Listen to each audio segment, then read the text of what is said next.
Sa wakas, ay nakapasok ako muli sa kuta. Ito na talaga ang hinihintay kong pagkakataon.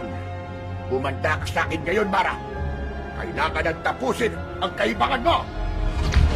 Gari, mag-iingat ka. Baka matamaan mo si Mandado. Huwag ka mag-alala, buddy. Sharpshooter yata to.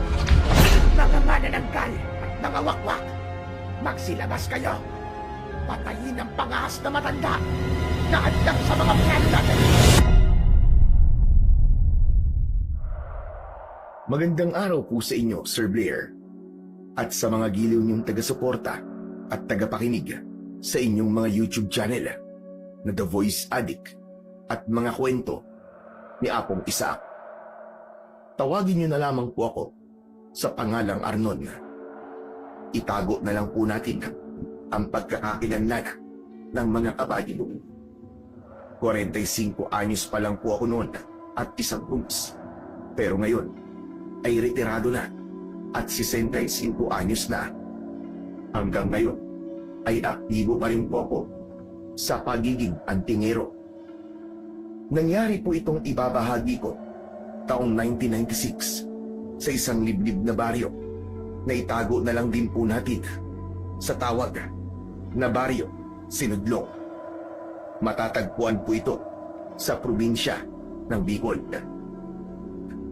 Nabistino ako sa baryong yon kasama ang dalawa ko pang kabady na pulis na sina Gary, 40 anyos, at si Fernan, na 50 anyos naman. Nagka-istasyon kami sa lungsod, pero inassign kami sa Baryo Sinudlong para imbestigahan ang napapaulat na sunod-sunod na pagkawala ng ilang taga-baryo roon. Wala kaming alam na ang tahimik na baryong yun pala ay nababalot ng lihim. Lihim na nang matuklasan namin ay parang huli na ang lahat. Hanggang sa umabot kami sa sitwasyong halos mapalibutan ng mga aswang sa kagubatan. Hindi biro-biro ang pinagdaanan namin sa baryong yun, Sir Blair. Pati ang pagiging antingero ko na itinatago ko sa mga kasamahan ko ay napilitan kong ilantad. Paano ba namang hindi ko ilalantad ay nanganganib na ang aming mga buhay. Isa pa ay kailangan naming iligtas ang buong baryo mula sa salot ng mga aswang na meron palang hindi inaasahang pinagmulan. Sa laban namin sa mga aswang ay nakilala kami ng dalawang taga-baryo. Ang isa ay may misteryosong pagkatao. Ang isa naman ay isang matandang hindi namin akalaing makakatulong sa amin.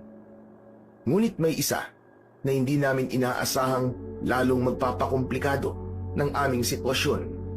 Kumuntikan na kaming ipahamak lahat. Kung sino-sino ang mga ito ay malalaman din natin sa pagpapatuloy ng aking kwento. Sinisiguro ko pong madadala ko ang mga tagapakinig sa madugo, kakilakilabot, maaksyon at puno ng kababalaghang mundo ng isang karanasang tumatak sa aking isipan na magpahanggang sa ngayon ay dumadalaw pa rin sa aking mga bangungot. Muli, ako po si Arnon at ito ang aking kwento. Simulan po natin ang kwento ko sa kalagitnaan ng isang peligrosong tagpo sa gubat at napaharap kagad kami sa mababangis na mga aswang. Alerto ka, Gary, sa dalawang direksyon ng galaw nila. Narinig mo ba mga kaluskos sa mga puno at mabibigat na mga yabag naman sa putikan? Mukhang marami sila. Oo, Arnon. Grabe, nakakakaba. Hindi ko alam kung saan ako aasinta. Nahihilo na rin ako sa kaka-flashlight kung saan-saan.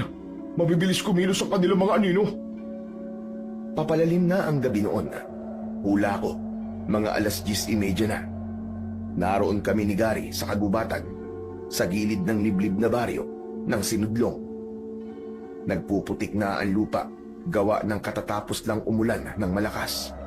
Nakadagdag pa, sa hirap naming makita ang paligid, ang manipis na hamog na nagsisimula ng lumatag sa kagubatan. Sariwa sa ilong, ang amoy ng basang mga dahon. Mabaho naman ang putik at parang may halong amoy ng malansang dugo. May mga nilalang sa paligid na umaatungal. Yun ay mga aswang. Hindi na namin alam kung ang mga ito ba ang hinahanting namin o kami ang hinahanting.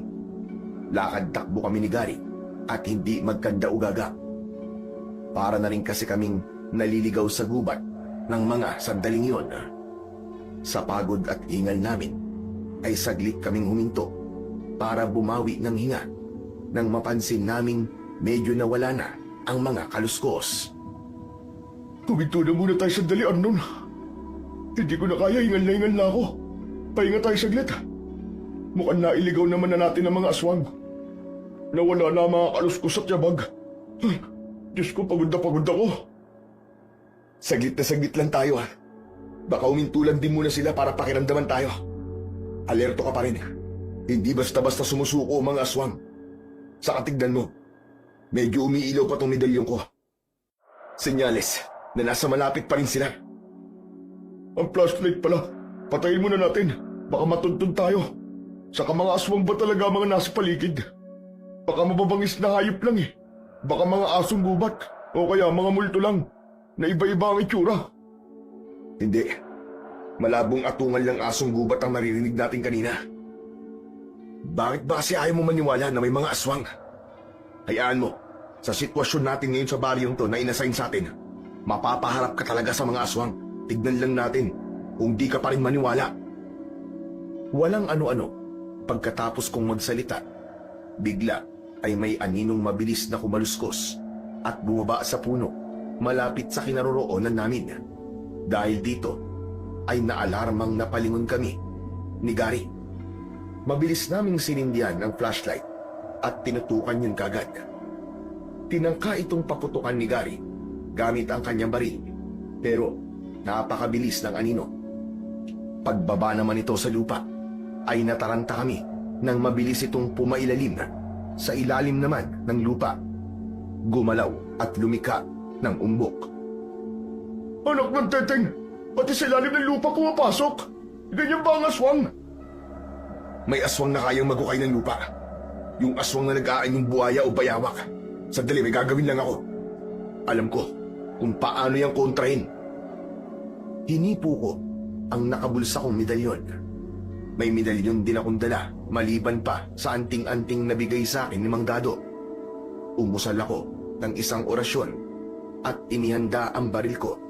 Makaraan, ang naging epekto nito ay nasusundan ko ang galaw nito sa ilalim ng lupa.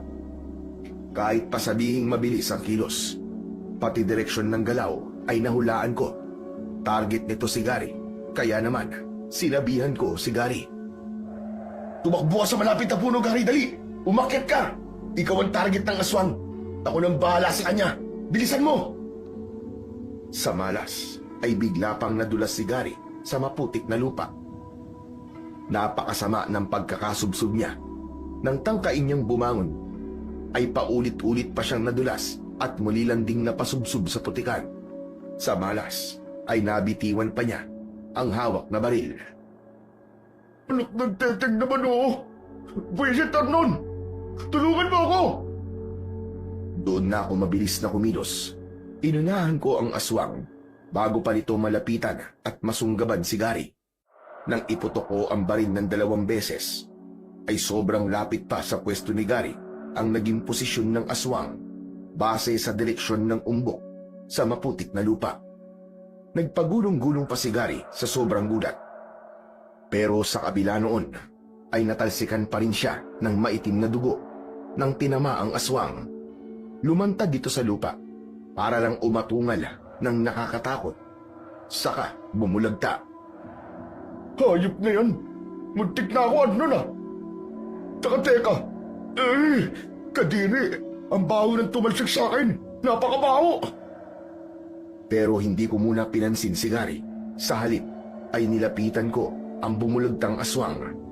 Para makasigurong tuluyan itong mamamatay, ay inusalan ko ng dasal ang puluhan ng hawak kong baril. Pagkatapos ay itinutok ito sa tapat ng puso ng aswang. Saka ko ipinutok. Ang nangyari ay minsan pang umatungal ng malakas ang aswang. Saka umusok ang nabutas na dibdib. Sumunod ay umusok ang buong katawan nito. Unti-unting naagnas hanggang sa naging abo. Hindi makapaniwala si Gary sa kanyang nakita. Nanlalaki ang mga mata niya. Napalipat-lipat na napapatitig lang siya sa akin at sa umuusok pang abo ng aswang. Mabilis kong nilapitan si Gary at pinagmadaling inalalayang tumayo. Kailangan natin kumilos kagad. Dumadami na naman ang mga kalskos. Papunta rito lahat. Bilisan mo. Umiinit na rin ang medalyon sa bulsa ko. Pagkatayo ni Gary ay sinubukan pa nitong magpaputok sa paligid. Biglang may umatungal at bumagsak sa di kalayuan. Pero mukhang muli rin tumayo. Huwag ka muna magpaputok. Kulang ang mga bala natin. Ireserba mo muna. Tumakas na lang muna tayo hanggat kaya pa natin. Ngunit pagbaling namin sa isang direksyon, hindi pa kami gaanong nakakalayo ng takbo, ay namataan kagad namin na may isang grupo ng 3 anino ng mga aswang ang pasalubong sa direksyon namin. Magsasalita sana si Gary, pero hindi niya na naituloy nang makarinig kami ng malakas na sigaw mula sa kung saan sa paloob na parte ng gubat. At hindi kami maaaring magkamali. Kabisado namin ang timbre ng sigaw na yon. Sigaw ni Fernan. Si Buddy Fernan yun ah. Anak ng putya. Nahuli na yata sa mga aswang. Baka tayo na susunod, Buddy. Bago pa ito nangyari, Sir Blair, ay hayaan niyong ilahad ko naman ang simula ng lahat.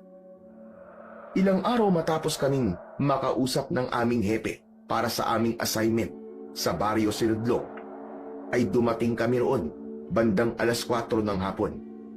Inihatid kami ng inarkila naming tricycle. Pinagbawalang kaming gamitin ang patrol car dahil ang assignment namin ay ang mag-imbestiga. Walang dapat makaalam na mga pulis kami. Pagbaba ng tricycle ay humanap kagad kami ng pansamantalang matutuluyan. Habang naghahanap ay pasimple naming inoobserbahan ang paligid. Pambihira. Ganito pala sa liblib na baryo. Parang patay ang paligid ah. Sobrang tahimik naman dito. Oo nga eh. Para bang may mali na ewan. Pansinin nyo naman. Walang ganong mga tao sa labas. Wala ring mga batang naglalaro. Walang kahit ingay man lang na mga nagkikwentuhan at nagchichismisan sa mga kanto. Wala ring mga kalalaki ang nagtitipon-tipon at nagiinuman. Dahil kaya sa alinsangan ng panahon, kaya parang napipigilan ng mga tao na maging masigla. Tsaka parang malamig kung tumitig sa atin ang mga tao. Yung iba pa, ay parang takot na parang umiiwas. Yung iba naman, pakiramdam ko ay parang nagbabanta ang titig. Wala man lang tayong makasalubong na pala kaibigan o mag-uusyoso man lang sa dumadayo sa kanilang lugar. Buddy Arnon, ikaw, anong masasabi mo rito sa baryong to? Parang ang lalim yata lang iniisip mo ah. Ang tahimik mo eh. Walang kamalay-malay ang dalawa kong kasama na ng mga sandaling yon ay hipo-hipo ko sa bulsa ang tinatago kong medalyon. Hindi pa nila alam na isa rin akong antingero, lalong hindi ko ito ipinapaalam kay Gary. Sa kanilang dalawa kasi ni Fernan ay hindi ito naniniwala sa mga aswang, sa mga elemento, sa mga engkanto, mga anting-anting at katulad na mga bagay. Si Fernan ay naniniwala naman, pero hindi pa raw ganun kakumbinsido dahil hindi pa raw nakakakita kahit kailan ng aswang. Hinipo-hipo ko ang medalyon dahil ito ang magdidikta sa akin kung may kakaibang enerhiya o presensya sa paligid ng baryo. Iinit ito sa iba-ibang paraan, depende sa kung ano ang nasasagap nitong enerhiya sa paligid. Nang sandaling yun, ay medyo mainit-init lang ang medalyon. Senyales na sumasagap pa rin ito sa paligid. Ang masasabi ko naman base sa mga napapansin nyo, mukhang may mali sa baryong to. Ano kaya ang kinalaman ng mga napansin natin sa sunod-sunod na pagkawala rito? Habang naghahanap tayo ng pansamantalang matutuluyan, mabuti pa, ay isabay na nating magtanong-tanong sa mga tao tungkol sa pagkawala ng ilang taga rito. Mabuti pa nga. O ano, maghiwa-hiwalay na muna tayo para hindi sila makalata sa atin. Ikaw, Buddy Arnon, doon ka sa gitna. Ako naman sa kanang kanto. At ikaw naman, Buddy Fernan, doon ka sa kaliwang kanto. Mangalap tayo ng mga impormasyon at posibleng leads. Pag-usapan na lang natin mamaya. Pasimple lang ang tanungan, ha? Huwag magpapalata. Tandaan niyo yung sa briefing natin ni Chief. Huwag ka mag-alala, buddy. Kailan ba tayo nagbintis sa tuwing magkakasama tayo sa isang assignment, di ba? Maganda talaga ang tandem natin. Kaya tayo palagi ang pinagsasama-sama ni Chief. Kahit na, Buddy Fernan, hindi pa rin dapat tayo magpakampante. Isa pa, ay hindi natin kabisado ang baryo na to. Mabuti na yung palagi nag-iingat, alerto, at palaging handa. Okay, sige na. Simulan na natin ang trabaho. Excited na rin akong malaman kung ano ba talaga ang meron sa baryong ito at kung bakit may mga nawawala. Okay, yung pagganap natin ng matutuluyan, ha? Huwag nyo rin kalimutan yun. Saka siya nga pala, magkita-kita na lang tayo sa dulo ng baryo. Doon tayo maghintayan. At tuluyan na kaming naghiwa-hiwalay. Dumiretso na ako sa gitna ng baryo. Sina Fernan at Gary naman ay dumiretso na rin sa kani-kanilang direksyon. Habang naglalakad ako, ay may nadaanan akong isang dalaga. Sa tansya ko ay mga nasa edad 20 pa lang ito. Nakaupo ito sa tabi ng isang balon at para bang nag-oobserba sa paligid. Nang magtama ang mga tingin namin, ay kakaiba ito. Hindi ito umiwas ng tingin. Hindi kapares ng ibang mga tao na nakasalubong namin kanina. Hindi rin mababakas ang takot sa mga mata. Kakaiba ang aura. Parang hindi ito basta-basta. Pero nang ninitian ko, ay doon na ito umiwas ng tingin. Tumayo, walang anumang tumalikod at umalis. Diretso lang itong naglakad at hindi man lang lumingon. Parang kakaibang babaeng yun, ha? Suplada ba yun o ano? Saka kung titigan ako kanina, ay para akong sinusukat na ewan. Sandali, sundan ko kaya. Baka may makuha akong lead sa kanya. Pero, nang sundan ko ito, kung saan banda lumiko, ay hindi ko na nakita pa.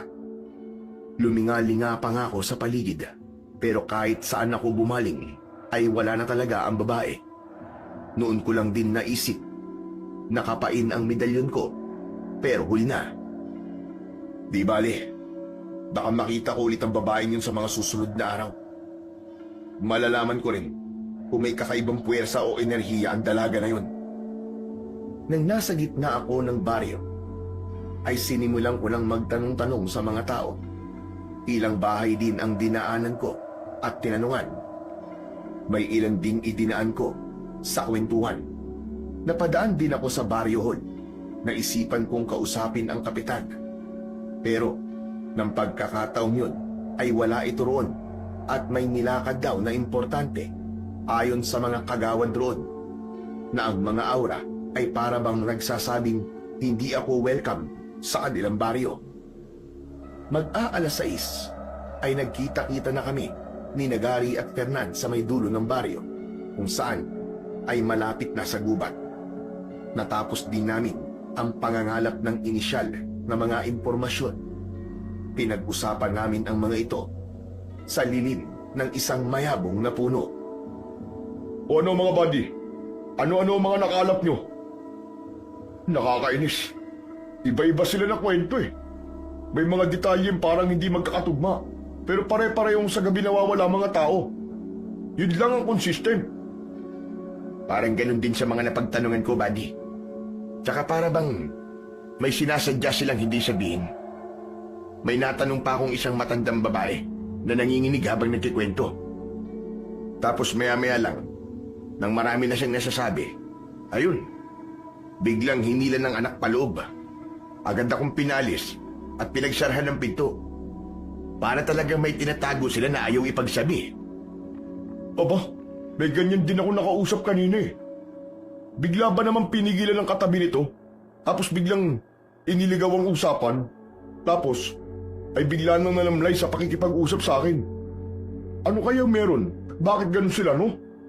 Pakiramdam ko ay may lihim talaga sa baryong to na dapat nating malaman. Ikaw ba, Buddy Arnon? Ano naman ang mga napansin mo sa mga napagtanungan mo? May leads ka bang nakalap? Walang pinagkaiba sa mga napansin nyo, mga buddy. Pero at least, may isang pare-pareho. At yun, ay sa gabi nawawala ang mga tao rito. Kung may dadagdag man ako sa mga napansin ko, ay halos lahat ng bahay yata rito ay puro di kandila ang ilaw. Wala pa palang may mga kuryente rito. Palibhasa nga ay liblib na baryo. Ang mas mabuti siguro, sa gabi ay pasimple tayong rumonda para malaman natin kung ano ang mga gumagala rito na pwedeng dahilan ng mga pagkawala ng mga tao. Ang kaso, buddy, mukhang napakadilim dito sa gabi. Kaya siguro konti lang ang mga tao sa labas bandang hapon. At malamang na pagsapit ng gabi ay wala na talagang lumalabas. Mukhang sa gabi talaga tayo mas mag-oobserba nito. Nako, wala pa pala tayong nahanap na bahay na matutuluyan. Paggabi na, magtitent na lang ba tayo? May tent naman tayong dala, di ba? Mahirap yan, buddy. Mas maiging may matuluyan talaga tayong bahay. Pero kung wala talaga tayong mahanap, baka kailangan na nga nating pagtiisan muna ang mag-tent. Saan naman kaya tayo magandang pumwesto? Teka. Ako na palang bahalang humanap ng mapepwestuhan. Yung ligtas tayo mula sa mga elemento sa paligid. Pero subukan pa rin nating maghanap ng matutuluyan sa banda rito. May ilang bahay pa naman na hindi pa natin napagtatanungan, di ba? Siguro naman, may papayag pang patuluyin tayo. Teka nga, Buddy Arnon. Ano ba pinagsasasabi mong mga elemento sa paligid? Hindi totoo mga yun. Gawa-gawa lang ang mga yun ng mga Espanyol nung araw. Pinaniwala tayo ng mga Indio ang turing sa atin sa mga kalokohan nila. Kung bakit naman kasi mga engot ang mga ninuno natin nun eh. Mas umasa tayo sa kakayahan nating protekta ng mga sarili natin. Aba, ang dami mo yatang alam sa history. Oo na, sige na. Ikaw na ang hindi naniniwala sa mga elemento. Basta, ako na ang bahalang humanap ng mapepwestuhan natin kung sakali. Tutal, ako rin naman ang inassign na leader nating tatlo, di ba? Bakit ba, Gary? Sa totoo naman kasi talaga mga elemento eh. Kaya nga may mga albularyo at antingero, di ba? Sila ang nakakaalam kung paano umiwas at kontray ng mga elemento sa paligid. Mahirap nang makasaling pa tayo ng mga hindi natin nakikita. Mas ayos nang nag-iingat tayo. Kailangan nating magpasintabi. Albularyo at antingero. Basta, hindi totoo mga elemento. Hindi nyo ako basta makapaniwala sa mga yan. Kalukuhan lang ang mga yan eh. Baka makasagabal lang sa trabaho natin yan eh. Talagang sagabal kung di tayo magpapasintabi o kung di tayo iiwas sa kanila. Pero kung mag-iingat tayo, wala tayong magiging problema. Huwag na nga kayo magtalo. Kung totoo man o hindi ang mga elemento sa paligid, ako pa rin ang magpapasya kung saan tayo pupwesto. O siya, magtanong-tanong na pala tayo sa uling mga bahay sa banda rito. Ayun o, yung unang bahay. Tara na, malapit nang gumabi. Lalakad na sana kami nang walang ano-ano ay biglang may tumikhim sa likuran namin. Sa gulat ay sabay-sabay pa kaming napalingon. Nakita namin ang isang matandang lalaki na may buwat-buwat sa balikat na isang tali ng panggatong na mga kahoy. Sa tansya ko ay mga edad 60 na ito. Ubanin na ang alun-alun na buhok. Medyo kulot pero halatang malakas pa rin dahil may mga muscle ang braso. Sunog sa araw ang medyo kulubot na balat at bakas pa rin ang kagandahang lalaki kahit matanda na. May tali pa ang noo nito na itim na tela. Para itong si Rambo. Matandang bersyon nga lang. Sa bewang nito ay may nakasukbit na mahabang itak na nakasuksok sa kaluban nito. Maliban pa rito ay may mga nakasukbit ding iba pang sandata at mga pangontra. Nakuha ng mga ito ang pansin ko. Naisip kong hindi ito isang basta-basta lang na taga-baryo. Bagaiho, mukhang naligaw yata kayo rito. Ngayon ko lang kayo nakita rito. Mga dayo ba kayo? Sabay-sabay kaming napatango ni Nagari at Fernan. Sa ganitong oras sa takip silim, ay delikado lang nasa labas pa kayo. Halatang wala kayong alam sa baryo na ito. May mga... Di bale, saan ako nasasabihin?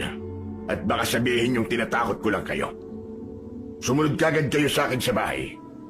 Ilang di pa na lang ang layo mula rito. Kailangang iligtas ko muna kayo. Saka na tayo mag-usap-usap. Bilis! Kilos na! Sinundan namin ang matanda. Konting lakad nga lang ay nakarating na kami kagad sa bahay nito. Habang papasok kami ng bakuran ng bahay, ay may napansin ako sa mga puno sa palibot. Parang may nakikita akong mga marka sa katawan ng mga puno. Sa kuryosidad ko, ay hindi ko na napigilang mapatanong sa matanda. Tatang, napansin ko lang po. Bakit po puro may mga marka mga puno sa paligid ng bahay nyo? May ibig sabihin po ba mga yun? Sandali lang at pagsipasok muna kayo sa bahay ko. Saka na kita sasagutin at saka na tayo mag-usap-usap. Maghahanda na rin ako ng panghapunan. Baka pwedeng tulungan nyo na rin ako. Mukha rin may mga dala kayo.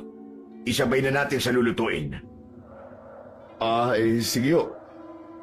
May mga dala nga po kaming bigas dito. Pati po mga dilata at ilang tuyong pagkain. Ako na po ang tutulong sa inyo sa paghahanda. Pagpasok namin sa bahay ng matanda, ay napansin kong maraming nakasabit sa mga dingding. Sa loob na mga herbal na dahon, ilang tirintas ng bawang, mga baging ng makabuhay, ilang telang itim at pula, at may nakasabit pang ilang lingkaw. Alam ko kung para saan ang mga yon, mga pangontra sa aswang. Dahil sa mga ito, ay parang alam ko na kagad kung ano ang tinutukoy ng matanda na lihim ng baryo. Kaya naman ng sandaling yun, ay pasimple kong kinapa ang medalyon ko sa bulsa. Naramdaman ko kagad ang kakaibang lamig nito. Senyales na ligtas ang paligid at may pinagmumulan ng positibong enerhiya na malamang nga ay ang matanda na mismo. Bakit parang may nararamdaman akong kakaiba sa inyong tatlo, mga iyo? Siya nga pala, ako nga pala si Dado. Isa akong mangangahoy. Kayo, ano bang mga pangalan nyo? Ano ang dahilan at napadpad kayo rito sa baryo? May kamag-anak ba kayo rito? Ako po si Arnon. Mandado, ito naman po si Gary at si Fernan. Wala po kami mga kamag-anak dito. Kung bakit po kami nagpunta rito, pwede po bang atin-atin na lang muna ang lihim na pagparito namin? Pero sandali, ano ba ang lihim ninyo? Mga tulad ko ba kayo? Tulad niyo pong ano? Kayo na muna ang mauna. Pakiramdam ko naman ay makakasundo ko kayo sa misyon ko. Misyon? Ano naman pong misyon? Kayo na muna ang maunang magsabi ng lihim na pagparito nyo rito bago nyo malaman ang lihim ko. Ang totoo po niyan. Mga pulis po kami, Mandado. Inassign po kami dito para imbestigahan ang pagkawala ng ilang mga tao rito sa baryo nyo.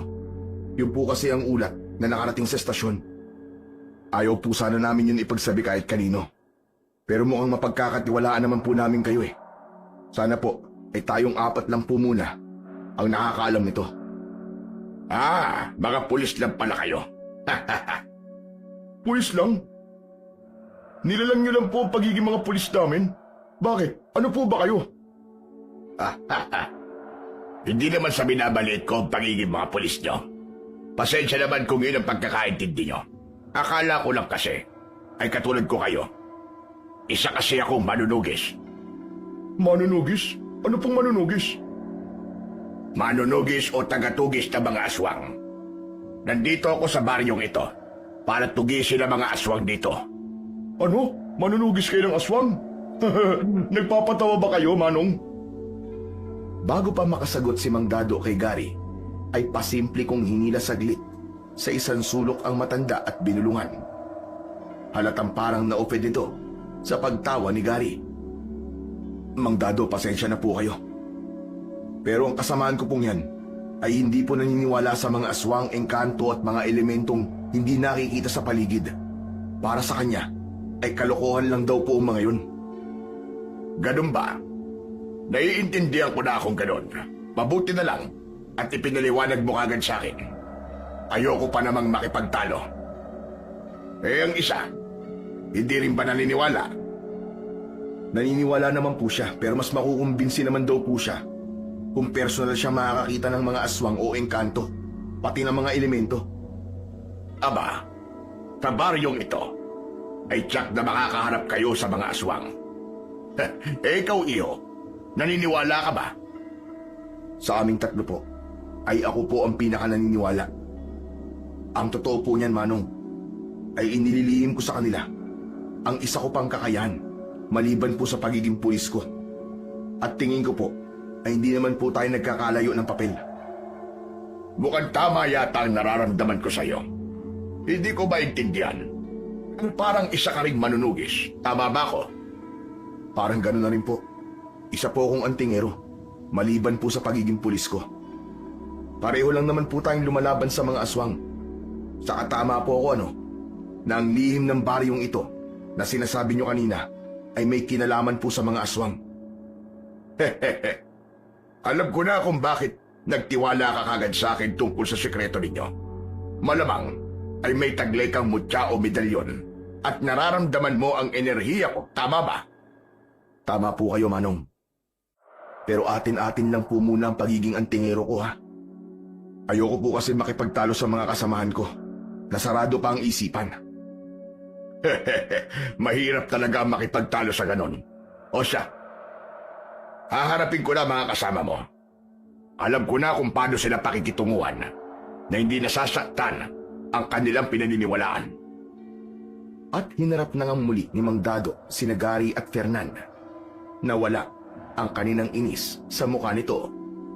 Mga Iho, alam kong may kanya-kanyang paniniwala tayo rito. Hindi ko ipipilit sa inyo na maniwala, pero sa baryong ito, ay tiyak na mapapaharap kayo sa mga aswang. Talagang mga aswang po? Oo, totoong mga aswang. At siya rin lang na nasabi ko na at narito na rin lang kayo para mag-imbestiga, ay didiretsahin ko na kayo. Hindi nyo na kailangan mag-imbestiga dahil ang totoong sanhi ng mga pagkawala ng ilang tao rito ay mga aswang. Hindi lahat ng taga rito ay mga tao. May nakahalo ritong mga aswang. Sus, kalokohan nyo, Mandado. Baka sindikato lang po ang kumukuha o kumikidnap sa kanila. Parang sindikato na rin. Sindikato nga lang na mga aswang. Ayoko makipagtalo. Hahayaan ko na lang kayo na aktwal na makaharap ang mga aswang. Tutulungan ko kayong talunin sila. Magtutulong-tulong tayo at siya na lang, kapag napaharap na kayo sa mga aswang, ay maniwala na kayo ng lubusan.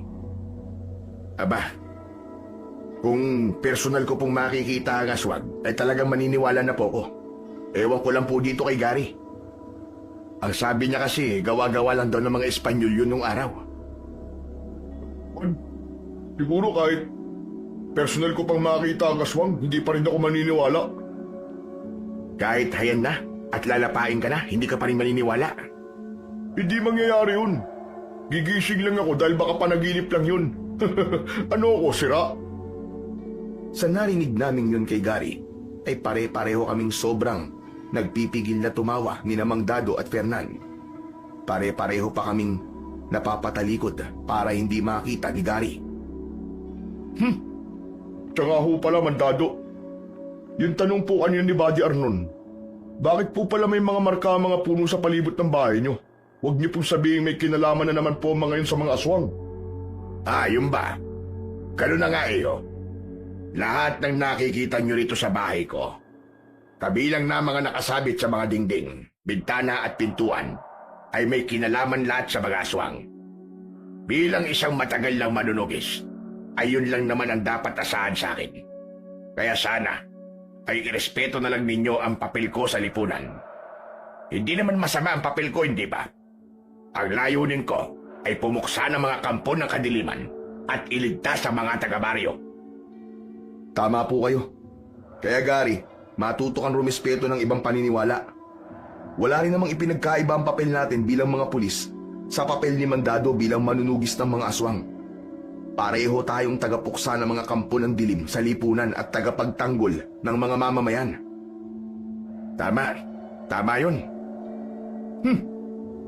Ano pa bang magagawa ko? Mag-isa lang ako laban sa inyong tatlo. Makikisakay na lang ako. Pero teka pala, Buddy Gary. Kung sakaling totoo ngang mga aswang ang makakalaban natin, hindi ka tutulong sa amin? Tutulong pa rin siyempre. May sumpaan tayong tatlo, hindi ba? At bilang mga pulis, dapat ang katapatan natin ay nasa isa't isa laban sa kasamaan sa lipunan. Tsaka malakas naman ang kutob kong hindi mga aswang ang makakalaban natin eh. Baka mas tamang sabihin ng mga durugista na dito sa baryong to nag-aasik ng lagim. Alam niyo naman ang mga durugista. Mga wala na sa katinuan at lahat ng karumal-dumal na klase ng pagpatay ay kayang-kayang gawin. Sila ang totoong mga aswang. O siya, tama na muna ang pagtatalo. Ihahanda ko na ang hapunan natin. Arnon iyo, kung tutulungan mo ko ika mo, ay halika na sa kusina. Tuloy may importante akong ibibigay at sasabihin sa iyo. Kayong dalawa naman, ayusin niyo lang ang mga gamit ninyo. Binabalaan ko kayo ha. Huwag na huwag kayong lalabas ng bahay ko. Ganitong mga oras ay pwede na magsimulang mambiktima ang mga aswang sa labas. Siya nga pala, nakalimutan ko sabihin, yung mga marka pala sa mga puno sa palibot ng bahay ko ay mga pantaboy yun sa mga aswang. Hanggang doon lang sila at hindi tuluyang makakapasok sa loob ng pamamahay ko. Kaya kung lalabas man kayo para ay huwag na huwag kayong lalagpas sa mga yun. Kung hindi ay pagsisisihan nyo. Kung hindi kayo makikinig. Seryoso ito. Walang biro-biro. Nakita kong tumango si Fernan, samantalang si Gary ay pasimpleng napaismid. Bago ako tuluyang sumunod kay Mang Dado sa kusina, ay pabulong na pinagsabihan ko pa si Gary. Gary, kahit hindi ka naniniwala, sundin mo na lang ang bili ni Mang Dado. Fernan, bantayan mo yan ha. Mahirap na kung may mangyari pang masama sa kanya kapag nagpasaway siya. Oo, buddy. Ako na ang bahala sa kanya. Para naman kayong mga ano dyan eh. Anong akala niyo sa akin, bata? Sarili niyo bantayan niyo. Huwag ako. Nang nasa kusina na kami ni Mang Dado, ay sinabihan niya ako ng mga dapat kong gawin. Habang inihahanda namin ang panghapunan, ay sinimulan nitong magkwento. Siyempre ang paksa ay tungkol sa mga aswang. Ah, ganun po pala. Iba-ibang klaseng mga aswang pala ang umaatake rito. Pero nasa ilalim sila ng iisang pinuno. Sino po ba ang pinuno nila? Nakaikwento niyo na po ba? Hindi ko pa nakakaharap ang pinuno nila. Yung pa nga ang inaalam ko. Yun din ang pinakamahirap alamin. Dahil malamang, napaiba-iba rin siya ng anyo. Matagal ko na rin pinag-aaralan kung paano ko siya matutukoy. Limitado lang kasi ang kakayahan at nalalaman ko. Pero ngayong nandito ka, na isa mismong antingero, tingin ko ay malaki ang magagawa mo para malaman o matukoy kung sino ang pinuno nila. Pagtulungan nating matukoy. May medalyon po ako rito, Mang Dado. Palagay ko, ay ito ang makakatulong sa atin para matukoy at matunton ang pinuno nila. Tama ka. Yang medalyon mo nga ang kailangan. Ikaw lang pala ang hinihintay kung sana ay dumating para makatulong ko. Napapagod na rin talaga ako at tumanda na lang ng ganito na hindi pa nalalaman kung sino ang pinuno nila. Kung noon ko pa sana nalaman, ay sana ay matagal ko na silang natugis lahat. Pero sabi nga, may tamang panahon para sa lahat ng bagay at sa palagay ko, ay dumating na nga ang tamang panahon. Mang Dado, tanong lang. Marami na rin po ba kayong napatay na mga aswang dito? Aba, marami na. Pero para namang hindi sila nauubos. Sa halip, ay parang lalo pa silang dumadami. Palagay ko, ay may hindi pa ako alam sa sistema nila. Malamang na may kinalaman lahat sa pinuno nila. Kaya ang pinaka-target ko ngayon ay ang malaman at mahuli ang pinuno. Wala pong tumutulong sa inyo ng mga kababaryo ninyo?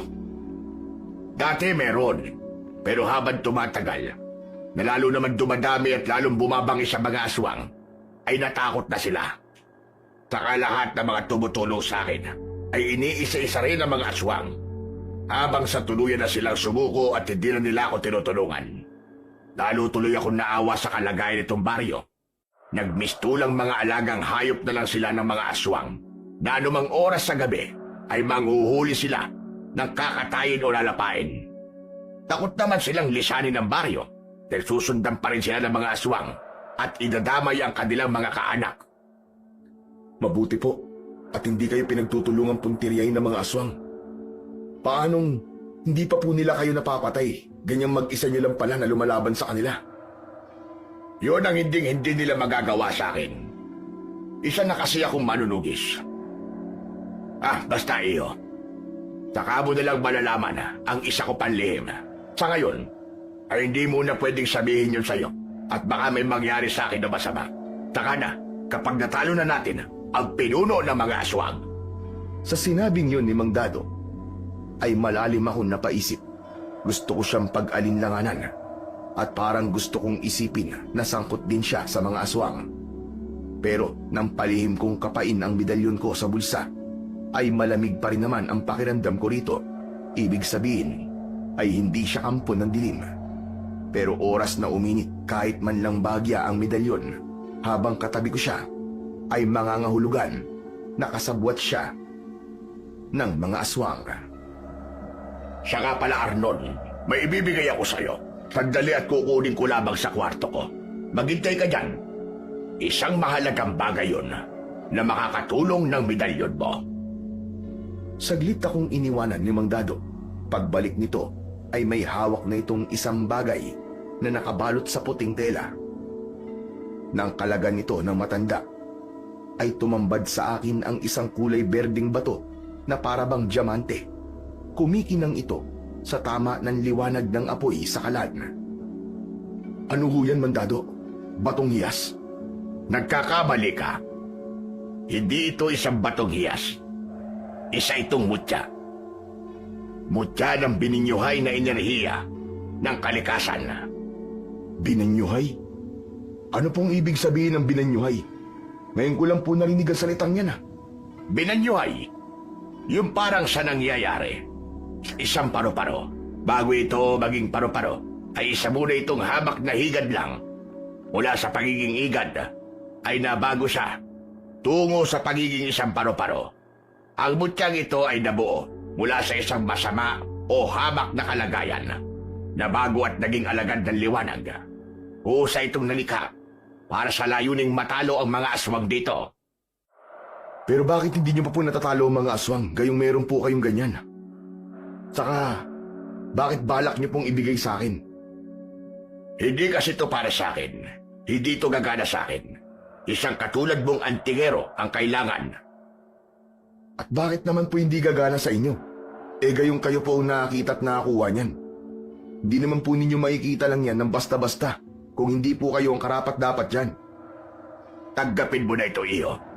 Oras na matanggap mo at mapagana ito, ay masasagot ang lahat ng tanong mo tungkol dito at sa akin. Yan mismo ang magbubunyag sa'yo. Tuturuan din kita kung paano mo yan pagaganahin. Nang muli kong ituon ang mga mata ko sa batong hiyas, ay para namang iniingganyo ko nito na tanggapin na ito. Usapang umangat ang mga kamay ko para tanggapin ito. Pagkahawak ko naman, ay may kakaiba agad akong naramdaman. Para bang may enerhiyang pumasok sa mga kamay ko at unti-unting gumapang paloob sa katawan ko. Sumunod ay parang gumaan ang pakiramdam ko. Kasabay ng parang pagkibot-kibot ng medalyon sa bulsa ko. Gayon din ang batong hiyas. Alam ko ang kahulugan nun. Mukhang ang kailangan nila ang isa't isa. Isang sanib puwersa ang nakatakdang maganap. Grabe! Kakaiba po ang pakiramdam ko rito ah. Pati po ang medalyon sa bulsa ko, kumikibot-kibot, na tulad nitong batong mutya. Ibig sabihin yan, ay natutuwa sila na sa wakas, ay may isa ng magsasanib puwersa at sabay na magpapagana sa kanila. Kaya lang kasi ay... Kaya lang po ano? Kailangan mapagana kagad yan. Malamang na sa oras na ito, ay nagsisimula ng masagap na mga aswang ang banta niyan sa kanila. Sigurado kung magiging aktibo sila ngayon para matuntun yan. Kailangan kitang ianda kagad, Arnon, matapos natin magapunan. Kaya magmadali na tayo. Pagkatapos magsalita ni Mang Dado, walang ano-ano ay nakarinig kami ng lagabog mula sa di kalayuan sa amin. Pagbaling namin sa may pintuan ng kusina, ay namataan namin si Fernan na pasimpleng lumalayo mula sa likod ng dingding. Mukhang narinig nito ang pag-uusap namin ni Mang Dado at malamang na nakita rin ang mutyang bato. Parang lihim na nag-uusyoso ang isang yun Pero ayos lang. Mabuti na rin at siya at hindi si Gary. Malamang na makikipagtalo na naman sa atin ang isang yun at hindi maniniwala sa mutya mo.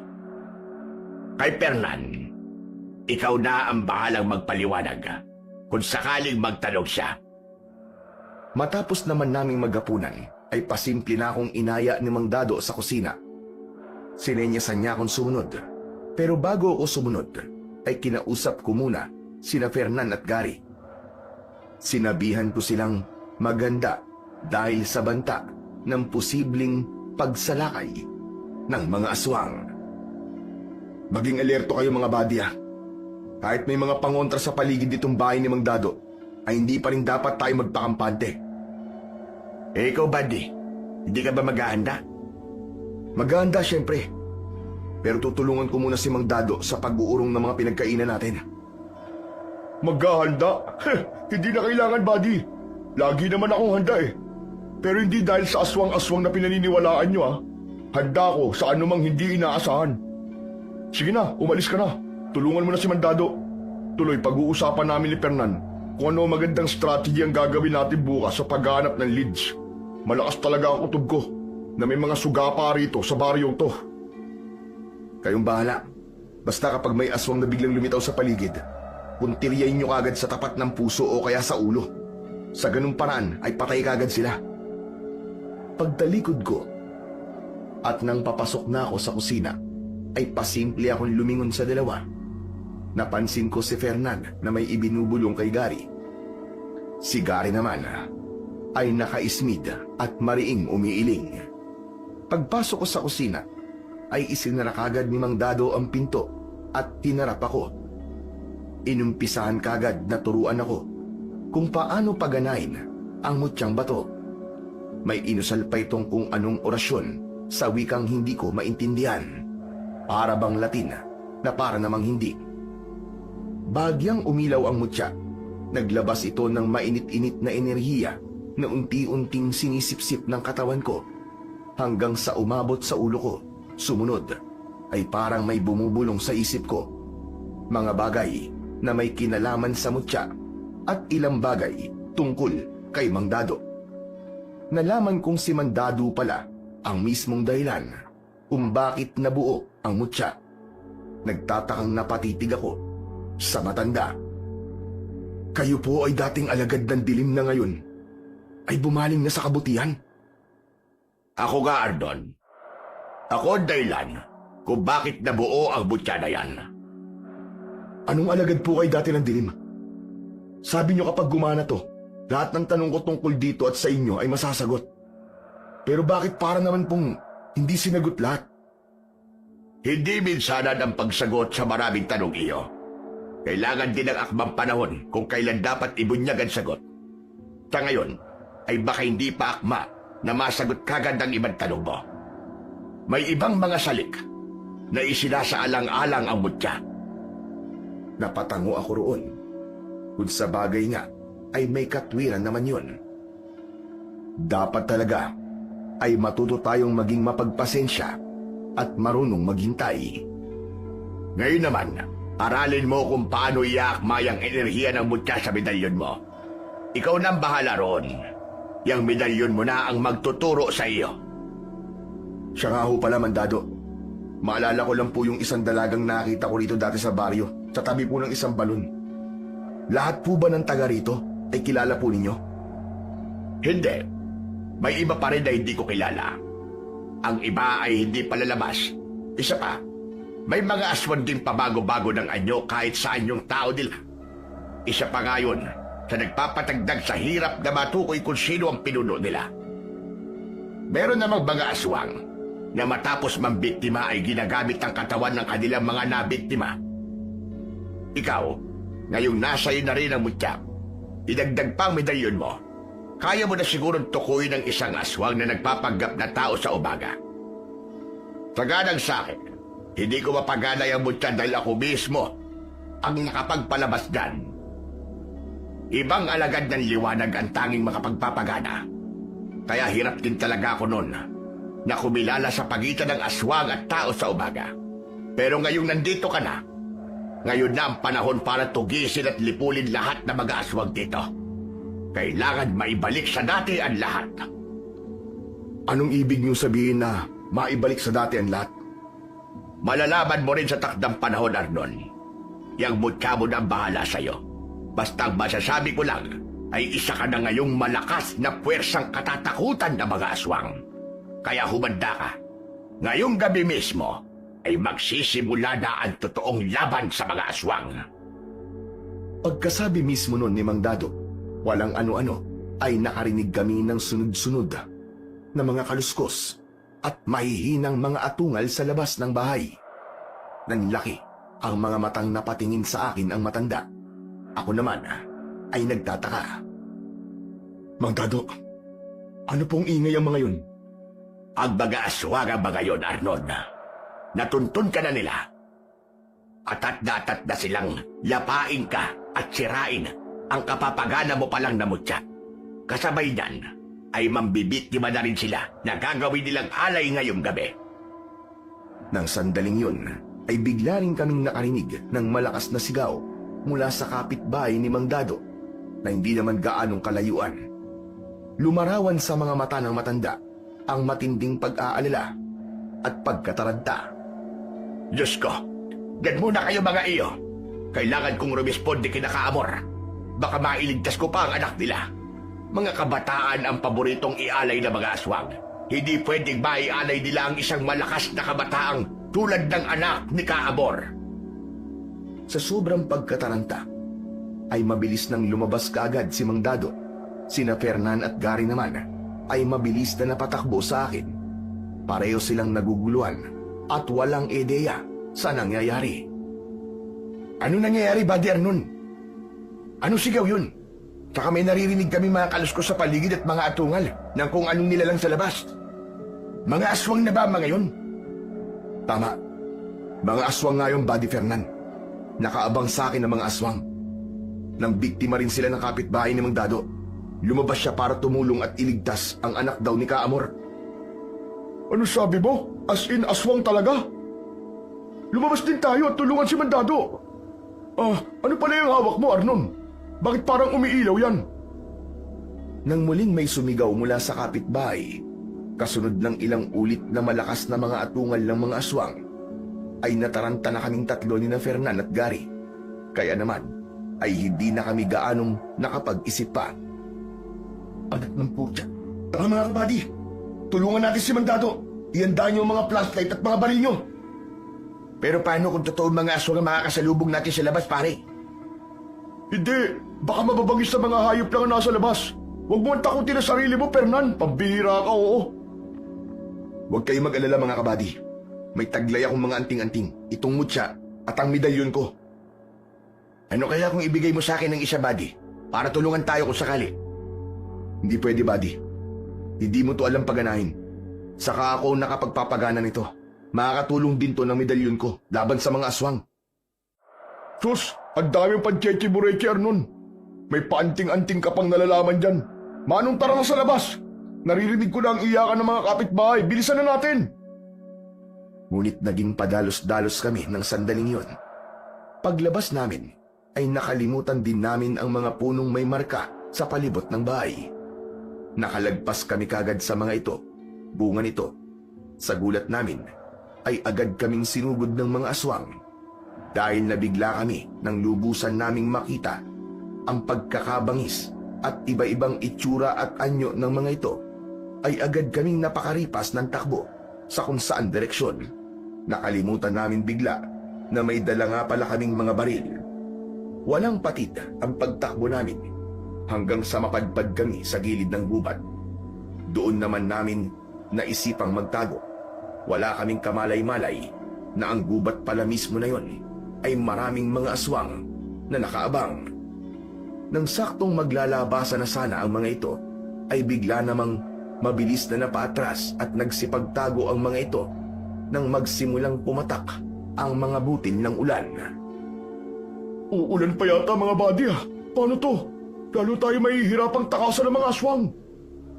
Hindi, buddy. Ayos lang na umulan ng malakas. Takot ang mga aswang sa ulan. Kaya may pagkakataon pa tayong makatakas. Teka, ang mutya at medalyon ko pala.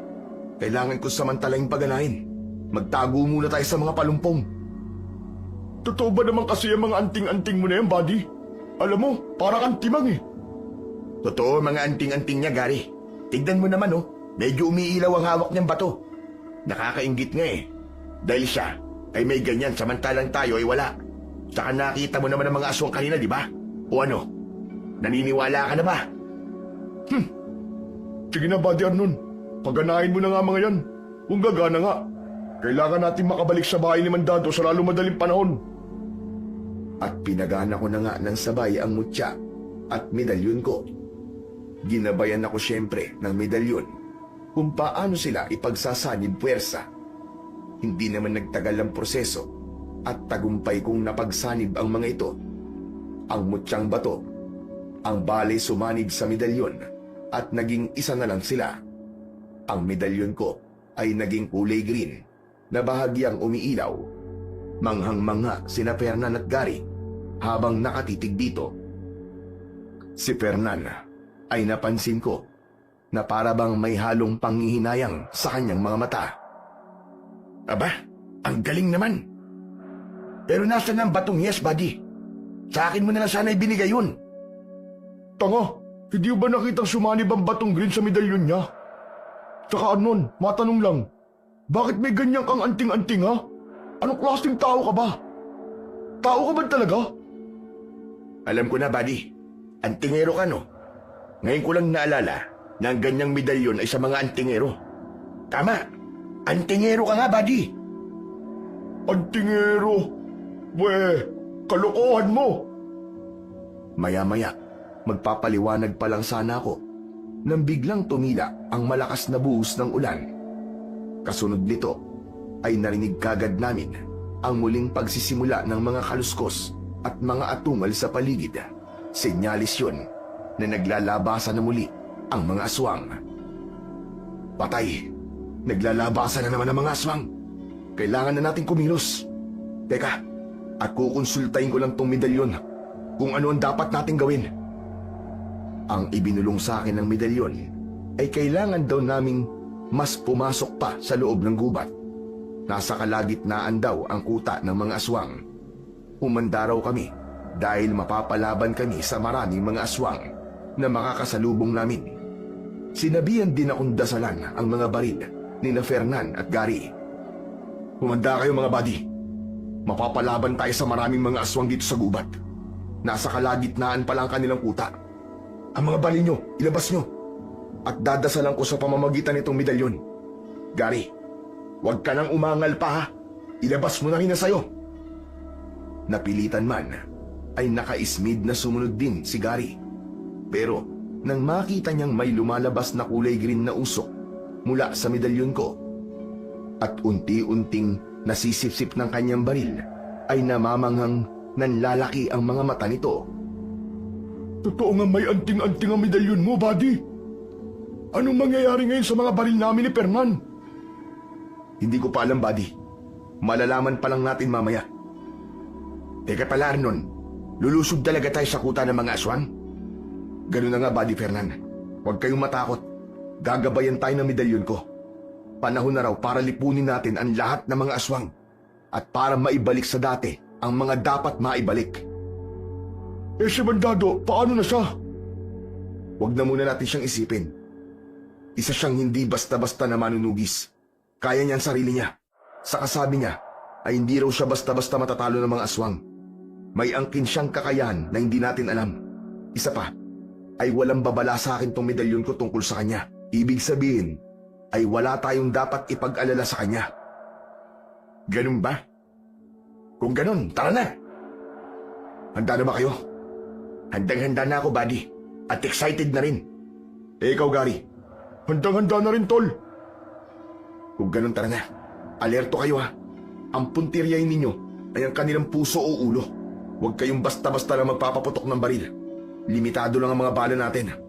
Saka hindi pa natin alam kung anong epekto sa baril yun ng dasal ko. umasa na lang muna tayo sa mano-manong pakikipaglaban kung kinakailangan. Yung mga dala niyong jungle bolo, ilabas niyo na. Dadasalan ko na rin ang mga yan. Matapos kong madasalan ang mga jungle bolo namin, ay nagsitayo na kami mula sa mga palumpong ng pinagtataguan namin. Sakto namang isa-isa nang naglitawan ang mga aswang sa malapit sa amin. Nang makita kami, ay kagad kaming sinugod. Heto na nga, yung naunang eksena, Sir Blair. Nagsitakbuhan kami, paloob sa gubat. Dito na namin hindi namalayan na napalayo na pala sa amin si Fernan. Dalawa na lang kami ni Gary. Si Gary ay kumuntikan na sa isang aswang na nag-anyong buhaya at pumailalim sa lupa. Pero napatay ko yun nang dasalan ko ang baril bago ko ito paputokang muli. Hanggang sa nang tatakas na sana ulit kami patungo sa isang direksyon, ay may nakasalubong nga kaming isang grupo ng mga aswang. Kasunod nito ay doon na namin narinig ang malakas na sigaw ng kabady namin na si Fernan. Ano na, buddy? Kailangan natin punta at tulungan si Fernan. Paputukan na natin ang mga aswang na papasalubong sa atin. Pipigilan ko sana si Gary, pero kagad na siyang nagpaputok at isa-isang inasinta ang papalapit na mga aswang. Isa-isa namang natumba ang mga ito, pero yung dalawa ay muling bumangon. Anak ng teteng, oo. Hindi na puruan ng dalawa. Pwes, panahon na para pairalin ko ang pagiging sharpshooter ko. At muling pinaputukan ni Gary ang dalawang aswang. Doon na tuluyang bumagsak ang mga ito at hindi na muling bumangon pa. Pero kasunod nun ay may naglitawan na namang ilang grupo sa bandang kaliwa. Muli ay pinaputukan ang mga ito ni Gary. Hanggang sa nagpatuloy ang paglitawan ng mga aswang mula sa kung saan-saang direksyon. Dahil dito ay napilitan na rin akong magpaputok. Sa isip ko ay nasambit kong bahala nang maubusan kami ng mga bala. May jungle bolo pa naman kami na magagamit kung sakali. Dadaanin na lang namin sa mano-mano bandang huli. Pero nakakaraming mga putok na kami ay saka ko naman napansin parang hindi kami nauubusan ng bala. Doon ko na naisip na yun na pala ang epekto ng medalyon ko sa mga baril namin ni Gary. Pati si Gary ay nagulat sa napagtanto nito. Hala, hindi yata tayo nauubusan ng bala, buddy ah. Ito na yata ang epekto ng ginawa mo kanina sa mga baril natin. Ang galing! Tama ka, buddy. Ito na nga yun. Kaya mag-concentrate ka lang dyan. Mukhang marami pa sila. Parang hindi nauubos eh. Hanggang sa walang ano-ano, ay bigla kaming nakarinig ng malakas at nakapangingilabot na alulong na hindi namin matukoy kung anong nilalang. Umaalingaw-ngaw ito. Alulong ng anong hayop yung, buddy? Ngayon lang ako nakarinig ng ganun ah. Nakakakilabot. Ang sumunod na nangyari ay napansin naming biglang nag-atrasan ang mga aswang sa paligid hanggang sa nangawala. Nag-atrasan ang mga aswang, buddy. Mukhang ang alulong na narinig natin ang dahilan. Hudyat yun na may iba silang pinaplano. Kaya humanda ka, buddy, at alerto ka pa rin. Ganun ba? Eh, saan na tayo ngayon? Ano nang gagawin natin? Anong plano? Sandali kong kinapa ang medalyon ko sa aking bulsa. Ibinilong nito sa akin ang dapat naming gawin. Okay, dito, buddy. Dito tayo pupunta. Dito raw ang papunta sa kuta ng mga aswang. Tira ka ba, buddy? Papasukin pa rin natin ang kuta nila. Dito pa nga lang eh, nahirapan na tayo eh. Paano pa kung nasa kuta na nila tayo? Manong balikan na lang natin si Mandado at hanapin si Fernan. Hindi, buddy. Nararamdaman ko sa pamamagitan ng medalyon ko. Napapunta na rin dito si Mandado. Tutulungan niya tayo. Saka huwag ka mag-alala. Ginagabayan nga ako nitong medalyon, hindi ba? Itinuturo nito sa akin ang mga dapat nating gawin. Kailangan talagang mapasok natin ang kuta ng mga aswang para matalo na natin sila. Tandaan mo, sila ang totoong dahilan ng mga pagkawala ng mga tao sa baryo. Kailangan nating tuldukan ang kanilang pamamayagpag para sa mga taga-baryo. Kung hindi natin sila tatapusin, ay magpapatuloy lang sila at marami pa silang mabibiktima. Kung sa bagay, ay hindi naman tayo nauubusan ng bale. Ang problema lang ay mapapagod naman tayo at mauubusan ng lakas. Yun ang mahirap, buddy. Isa pa, hindi natin kabisado kung ano ang meron sa kuta nila. Paano? Kung marami palang mga patibong, di lagot tayo. Huwag kang mag-alala, buddy. Hindi tayo ipapahamak ng medalyon ko. Magiging ganito ba ako kapursigido kung alam kong pababayaan tayo ng medalyon ko? Basta, kapag nakikita ko madedehado tayo, ay baka umatras na lang din ako bigla, buddy. Pababayaan kitang lumabang mag-isa. Hahanapin ko na lang si Buddy Fernan. Baka sakali, buhay pa siya. Sige, umatras ka kung gusto mo, buddy. Kung sa tingin mo, ay ganun lang kadaling lumaban mag-isa laban sa mga napakaraming mga aswang sa paligid. Basta ako, ay tapat ako sa sinumpaan kong tungkulin bilang isang pulis at isa ring antingero. At kapag nagtagumpay ako rito, hindi ko na alam kung gaano nakababa ang magiging tingin ko sa'yo pagkatapos nun. Ano, buddy? Payag ka ba ron? Alam mong hindi ako papayag, buddy. Sige na nga, anak ng putya naman, oo. Laban akong laban hanggang sa uli. Mamatay na ako mamatay.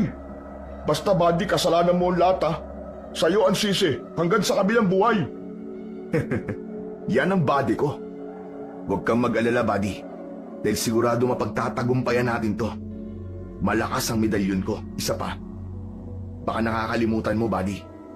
May Diyos sa langit na gagabay sa mga tulad nating alagad ng katarungan at kabutihan. Walang kampon ng kasamaan ang mananaig sa uli. Tandaan mo yan, buddy. Tiwala lang. Oo na, ikaw na ang maka-Diyos. Nasa iyo na ang lahat. Tara na. Ang dami mong pansatsat eh. At tumuloy na nga kami. Papunta sa kuta ng mga aswang. Ginabayan kami ng medalyon ko na bumubulong pa rin sa akin kung saan ang tatahakin naming direksyon para hindi kami maligaw. Nang malayo-layo na rin ang nalalakad namin, walang ano-ano ay naramdaman kong may kakaiba sa medalyon ko. Kinapa ko ito sa bulsa ko dahil parang kumikislot-kislot ito.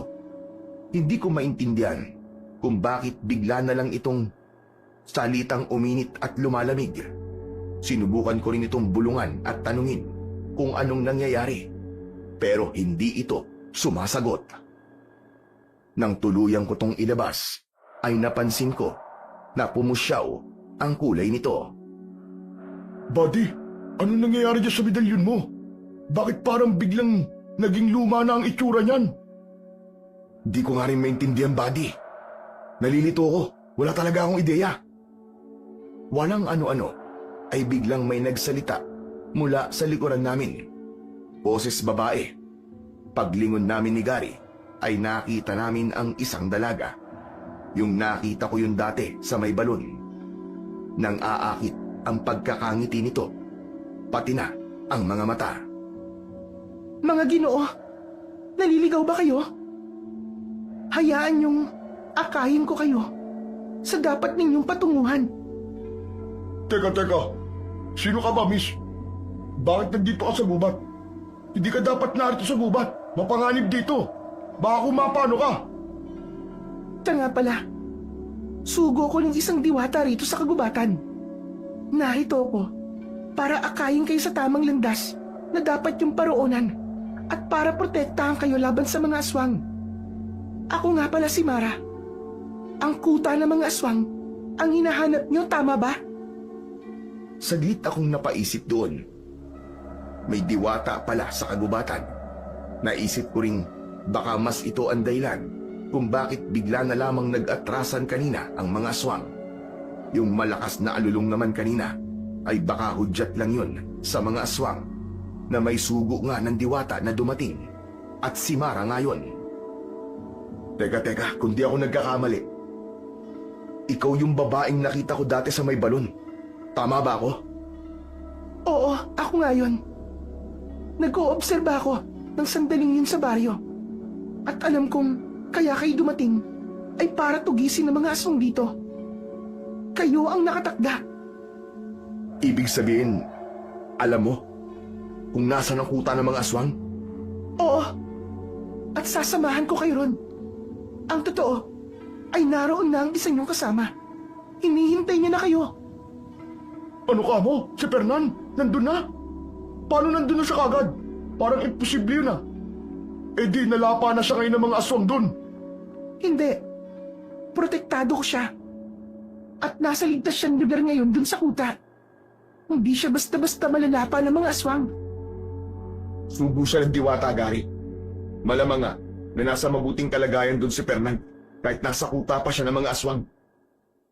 Maya-maya pa, ay nilapitan ako ni Gary at may mahinang ibinulong sa akin. Buddy, ipuin mo nga yung medalyon mo. Hindi mo ba malalaman sa pamamagitan yan? Kung itong kaharap natin ay totoong sugo ng diwata o hindi? Paano kung isa rin pala siyang aswang na nagpapanggap lang? Di ko matukoy, buddy. Di pa rin bumabalik sa normal ang medalyon ko. Pero kailangan muna natin sakyan to. Baka sinadya ito ng medalyon para hindi rin makatunog ang babaeng ito. Ang kailangan muna ay makapasok tayo sa kuta ng mga aswang at mailigtas natin si Fernando doon. Anong pinagbubulungan nyo? Pinagdududahan niyo ba ang pagiging sugo ko ng diwatang Ayefa? Hindi ko kayo masisisi dahil narito tayo sa gubat na baluarte ng mga aswang. Hayaan ninyong patunayan ko sa inyo ang pagiging totoo ko. Halina kayo, sumunod kayo sa akin. Bago pa man matuklasan ng mga aswang ang kinaroroonan ng kasama ninyo at may mangyaring masama sa kanya at hindi nyo gugustuhin yon. Susunod ba tayo sa kanya, buddy? Baka ipangamak niya lang tayo eh. Iba ang kutob ko sa kanya eh. Pareho tayo ng kutob, buddy. Pero parang dapat talaga tayong sumunod sa kanya. Nararamdaman ko na itong medalyon ko bumabalik na sa normal. Sinundan na nga namin si Mara. Inakay niya kami sa pinakapusod ng gubat, sa parteng napapalibutan ng mga puno ng balete. Dumaan pa kami sa paarkong butas sa gitna ng isang malapad na puno na nababalot ng makapal na mga baging. Pagpasok namin ay sumalubong kagad sa amin ang napakalamig na simoy ng hangin. Sumunod ay napansin naming unti-unting nagsasara ang pinasukan naming butas sa puno. At habang nagsasara ito, ay nagwika si Mara habang nakatalikod pa sa amin ni Gary. Maligayang pagdating sa aming baluarte, mga pinili. Sa wakas, ay magkakaroon kami ng malakas na mga kalahi at bagong magiging pinuno. Paglingon sa amin ni Mara, ay grabing nagulat kami ni Gary. Halos matumba kami sa biglaang pag-atras. Paano ay nag-iba na pala ang anyo nito? Naging isa na itong pagkapangit at sobrang nakakatakot na aswang. Malalaki, ugatan, at namumula ang mga mata nito. Maumbok ang bunganga at puno ng matutulis na mga ngipin at pangil. Naging kulay pula ang balat nito at ang mga daliri sa mga kamay ay tinubuan ng napakatutulis at mahabang itim na mga kuko. Labas-masok sa bunganga nito ang mahaba at napakapulang dila na nagsasangang tulad ng sa ahas. Diyos ko po! Aswang! Sabi ko na sa'yo, buddy! Nilinlang niya tayo! Hindi ka kasi nakikinig sa akin eh! Ang kulit mo eh! Nagsandaling yun, ay muli kong kinapa ang medalyon ko sa pagbabaka sakaling nakabalik na talaga ulit sa normal. At tulad ng inaasahan ko, ay umiinit na nga itong muli at hindi na sumasalit na lumalamig. Kasunod nito ay napalingon ako sa pinasukan naming butas na puno na hindi pa rin pala tuluyang nagsasara. Walang ano-ano ay may mga kamay akong nakitang nagtatangkang hawiin ito. Nanlaki ang mga mata ko nang unti-unting lumitaw ang muka at katawan ng matandang si Mang Dado. Si Mang Dado! Narito na si Mang Dado, Gary! Ayun! Sa may pinasukan natin puno! Maya-maya pa ay biglang kumumpas sa ere si Mara at malakas na nagsalita. Mga amalanhig, magsilabas kayo at pigilan ang pangahas na pumasok sa pasukan. Huwag niyo siyang hayaang tuluyang makapasok. Sa di kalayuan sa amin ni Gary, ay biglang nagbitak-bitak ang lupa at isa-isang naglabasan doon ang napakapapangit at napakababangis na mga amalanid. Umuungol pa ang mga ito sa nakakatakot na paraan. Sumugod kagad ang mga ito sa pasukan ng puno. Ngunit si Mang Dado ay tuluyan na ring nakapasok. Agad ditong inilabas ang mahabang itak na inihanda ang sarili sa pagharap sa mga amalanig. Sa wakas, ay nakapasok ako muli sa kuta. Ito na talaga ang hinihintay kong pagkakataon. Humanda ka sa akin ngayon, Mara. Kailangan na tapusin ang kaibangan mo! Nang magsimulang pagkumpulan ng mga amalanig si Mang Dado, ay hindi na ako nakatiis. Iniangat ko na ang baril ko at sinimulang isa-isang paputukan ang mga amalanig na sumusugod sa matanda. Agad namang sumunod sa ginawa ko si Gary. Buddy Gary, mag-iingat ka! Baka matamaan mo si Mang Dado! Huwag ka mag-alala, buddy! Sharpshooter yata to! Si Mang Dado naman, kahit matanda na, ay nagulat kami sa angking niyang liksi at bilis. Para siyang ninja sa kanyang mga galawan habang inihahampas ang hawak na mahabang itak na malamang na pinahirang ito ng pangontrang langis. Kada mapatamaan kasi nito ay umuusok ang mga sugat. Nang malapit na naming maubos ang mga amalanig, ay napansin kong sumenyas na naman sa ere si Mara at meron na namang tinawag. Mga manananggal at mga wakwak, magsilabas kayo! Patayin ang pangahas na matanda na hadlang sa mga plano natin! Ang dalawa naman ay sikapin ninyong hulihin! Duraan niyo sila ng pampatulog na dura! Sige na! Sugurin niyo na! Sa puntong yun, bago pa man maglabasan ang naglalaki ang mga wakwak at mababangis na mga manananggal, ay may isinigaw sa akin si Mang Dado. Arnold! Paganahin mo na ang medalyon! Magpalabas ka ng pangontra sa kanilang mga dura! Bilisan mo! Pagkakapako sa medalyon, ay ibinulong kagad sa akin kung ano ang dapat kong gawin. Tarantang inusulan ko kagad ang hawak kong baril. Kailangan ko raw dumura sa ere at patamaan ito. Dahil sa pagkakataranta, lalo na at nakikita ko na ang mga paparating na mga wakwak at mga manananggal. Sa unang subok ay hindi ko napatamaan ang dura ko sa ere. Sa ikalawa naman ay hindi buo ang durang nailabas ko, sa halip ay pawisik lang itong sumaboy sa ere. Sa nakikitang sunod-sunod kong kapalpakan ay sumaklolo na si Gary. Ako na nga dudura, buddy! Humanda ka! Talagang nagtipon ng maraming dura si Gary sa loob ng kanyang bibig at sinenyasan ako ng pagbilang ng 3 sa kanyang daliri. Sa wakas ay tagumpay kong napatamaan ang malaplemang dura ni Gary sa ere. Ang sumunod na nangyari, matapos nitong matamaan, ay nawisikan kami ng nagkulay green niyang dura na sumabog sa ere. Pati si Mang Dado ay inabutan din ng dura ni Gary. Medyo nandiri pa nga ako sa naging resulta at bahagyang nangilo. Paano ba naman ay hindi kaaya-aya ang amoy ng kanyang dura sa balat ko? Anak ng putya! Ang baho ng dura mo, Gary! Amoy kubeta! At parang may halong bulok na plema! Sus! Ang arte mo naman, buddy! Sumisingot ka siguro ng kubeta, no? Kaya alam mo ang amoy! Hanggang sa hayan na nga ang mababangis at maliliksing mga wakwak at mga manananggal. Agad kaming pinaulanan ng mga ito ng mas mababaho pa pala na mga dura kaysa sa dura ni Gary. Kada dura nila ay sabay tangkang sunggaban kami ni Gary.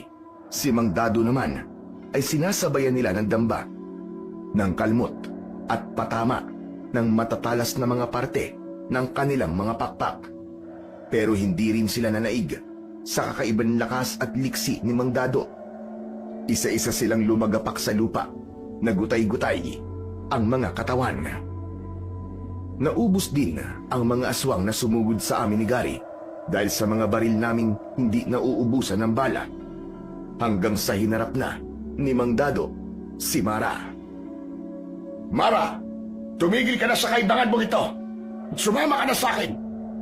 Inaamin ko na nagkamali kong ipasa sa iyo ang pagiging pinuno. Narito ko para isalba ka pa. Kung kinaya ko ay kakayanin mo rin na magbagong buhay. Hindi mo sa pagiging aswang matatagpuan ang tunay at namamalaging kaligayahan sa mundong ito. Walang tunay na kaligayahan sa pagiging alagad ng dilim. Hindi! Masayang maging makapangyarihang aswang. Masaya ko na sinusunod ang lahat ng nasasakupan kong bawat ipag-utos ko. Masaya ako na natatakot sila sa akin. Masayang masaya ko sa pagiging pinuno ko. Nabubulagan ka, Mara. Masaya ka ngayon, pero kapag napalitan ka bilang pinuno, ay doon ka na uusigin ng maraming kalungkutan. Uusigin ka ng konsensya mo dahil sa lahat ng kasamaang nagawa mo. Wala akong pakialam. Ang mahalaga sa akin ay naranasan kong maging pinuno ng mga aswang. Saka hindi ako tanga. Parang gagawin kong susunod na magiging pinuno ay hindi ko makakasundo. At isa sa mga ito ang napili ko. Gagawin ko ang lahat para maging sunod-sunuran pa rin siya sa akin. At sino naman sa kanila ang napili mo?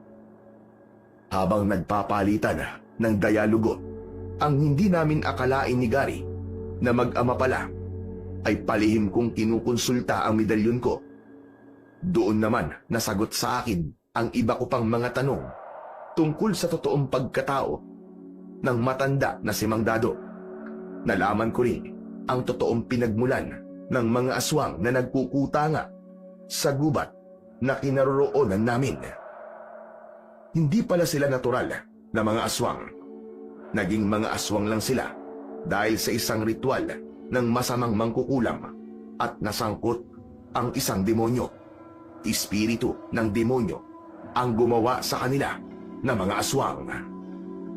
Kung paano naman sila dumadami, yun ay dahil ang ibang kinukuha nila sa baryo ay hinahawaan nila.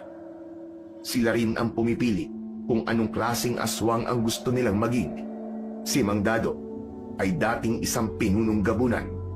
Ganon din si Mara, ngunit may halong pulang aswang na nakuha naman ito sa ina nito.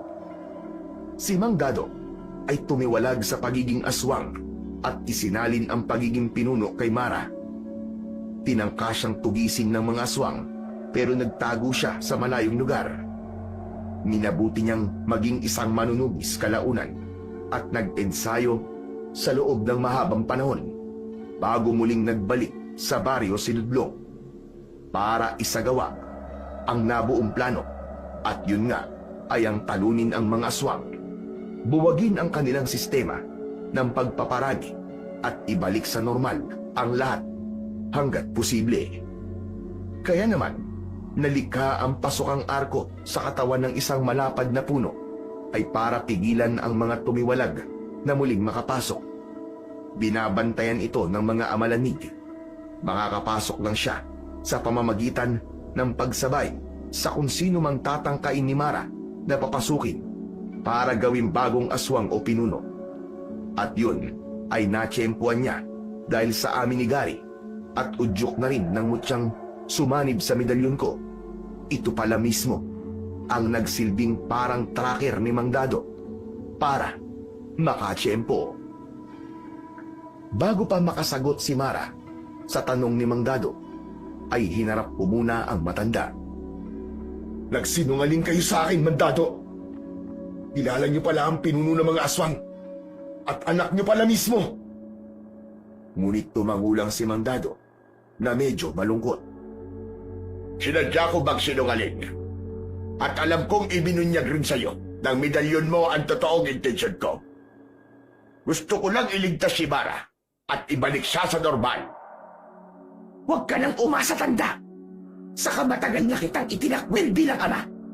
Isa pa, yung lalaking yan, ang napili kong susunod sa akin na maging pinuno. Huwag ka na rin umasa, Mara, na magagawa mo siyang maging pinuno. Mamili ka ng isang antigerong nagtataglay ng pinagsanib na enerhiya ng medalyon at mutyang ako mismo ang naglaan. Pumili ka ng para sa ikababagsak mo. At akala mo ba, ay hindi ko pinagandaan ng lahat. Sinadya kong isang malakas ang piliin para lalo ring lumakas ang lahi natin. Ah, hindi pala. Nang lahi lang pala namin. Isa pa, hindi ako naniniwalang nakapagpalabas ka ng mutya. Alagad ka rin ng dilim. Kaya paano mangyayari yon? Nagbago na ako, Mara. Hindi na ako alagad ng dilim ngayon. Bumaling na rin ako sa Diyos. Nagbagong buhay ako. At narito ako ngayon para tapusin ang pamamayagpag ng isang lahing pinangungunahan ng espiritu ng demonyo. Kaya sa huling pagkakataon, pinapapili kita. Asama ka ba sa akin para magbagong buhay? O mas pipiliin mong manatiling kampon ng kasamaan? Sandaling natigilan si Mara at nagpupuyos na pinipigil ang galit. Nanginginig pa ang mga kuko nito sa kamay at mga pangil sa bunganga. Maya-maya pa ay kumumpas ito sa ere at malakas na nagwika. Ngayon lumabas ka, Fernan. Panahon na para tapatan mo ang mga kasamaan mong ito. Talunin mo sila sa pamamagitan ng batong hiyas na itim na ipinagkaloob ko sa iyo. Ngunit ang pinili ko ay huwag mong patayin. Pahinain mo lang siya at sirain ang anumang anting-anting na taglay niya. Hindi kami makapaniwala ni Gary nang makita namin si Buddy Fernan na lumitaw sa likod ng isang puno ng balete. Naging isa na rin siyang aswang na gabunan. Pumangit at bumangis ang kanyang itsura. Halos dumoble ang laki ng katawan at namumutok na mga masin. Bago pa makapagsalita si Fernan, ay kinapa ko muna ang medalyon ko sa aking bulsa. Sa pamamagitan nito ay nalaman ko kung ano ang nangyari sa kanya simula sa una. Una pa man ay kasabwat na pala niya si Mara. Taga-sinudlong pala ang mahal na mahal niyang lolo at nakuha ng mga aswang.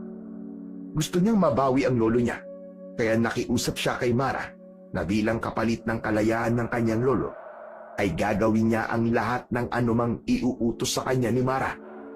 Pumayag naman si Mara at ginamit siya para sa binabalak nitong paggahanap ng papalit dito na pinuno.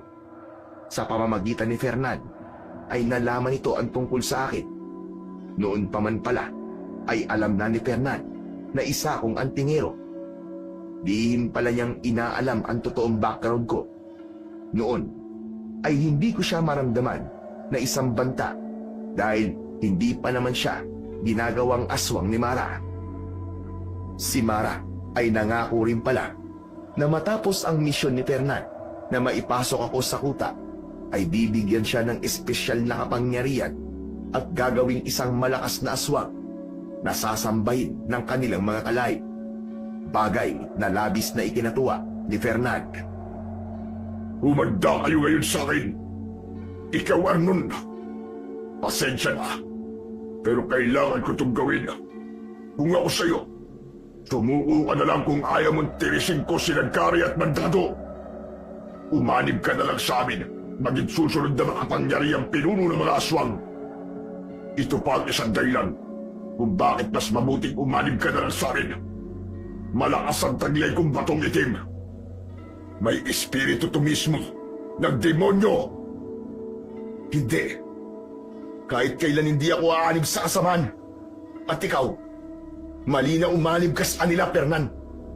Oo, naiintindihan ko nagsakripisyo ka para sa lolo mo. Pero maling-mali ang sakripisyong naisip mo. Kung ako sa'yo, babalingan ko at atapusin ang Mara na yan. Humampi ka sa amin at talunin natin siya. Doon na nag-alboroto si Mara. Mabilis itong sumenya sa at may kung anong itim na usok ang ipinatama sa ulo ni Fernan. Ang nangyari ay nakontrol ang isip ni Fernan na noon ay parang sasang-ayon na sana sa sinabi ko. Hindi niyo siya magiging kakampi. Fernan, sige na. Tapusin na natin ito. Pagtulungan natin sila. Ikaw sa dalawang yan. At ako naman kay Tandandado.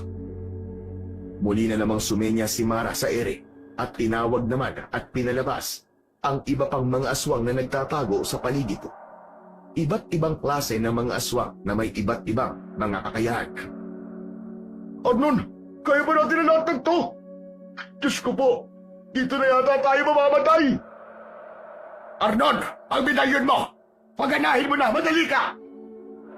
Talantang inilabas ko naman ng tuluyan ang medalyon. Kakaiba ang tinang nito at sobrang init, ngunit hindi ako napapasok sa hindi ko malamang dahilan. Ibinilong nito sa akin ang dapat kong gawin. Ang target ay ang soft spot pa rin sa puso ni Fernan na pwedeng i-trigger para manumbalik ang kanyang katinuan at mapawalang bisa ang pagkontrol dito ni Mara. Kailangan kong sampitin ang pangalan ng lolo ni Fernan ng paulit-ulit habang nakikipaglaban dito. Kaya lang, ay parang natunugan ni Mara ang balak kong gawin. Kaya naman, sa halip na si Fernan ang patuloy naming makalaban ni Gary, ay pumalit si Mara. Si Mang Dado naman, sa halip ang nakaharap ni Fernan.